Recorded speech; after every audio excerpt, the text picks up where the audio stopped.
ayənin özündən 3 dənə məna çıxır, 3 dənə vaxt çıxır, 3 dənə namaz vaxtı çıxır. Neçə dənə çıxır? 3 dənə çıxır. Namaz qıl, gün ortadan gecənin qaranlığınadək namaz qıl. Sübh namazı da qıl. İndi sonra çünki sübh namazı müşahidə olunur ki, bir sübh namazının fəziləti ki, mələklər bunu müşahidə edirlər. Yaxşı. Ayənin özündə neçə vaxt çıxdı? 3 vaxt. Quranda belə bir aşkar ayəmiz yoxdur ki, Quran desin ki, namazı 5 vaxt qılın. Quranda belə bir aşkar ayəmiz yoxdur ki, Quran desin ki, namazı 5 vaxt qılın. Ey iman gətirənlər! Sahib olduğunuz kölələr və həddi buluğa çatmayanlar yanınıza girmək istədikdə qoy 3 vaxtda sizdən izin istəsinlər.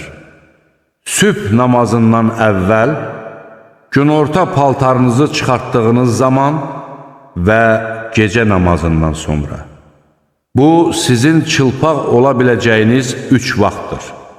Onların dediklərinə səbr et.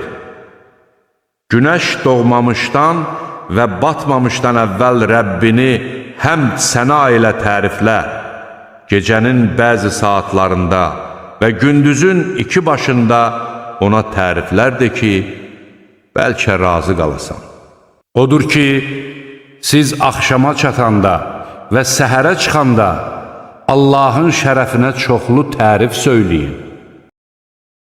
Namazları və günortadan sonraki orta namazı qoruyun və Allah qarşısında müt'iliklə durun.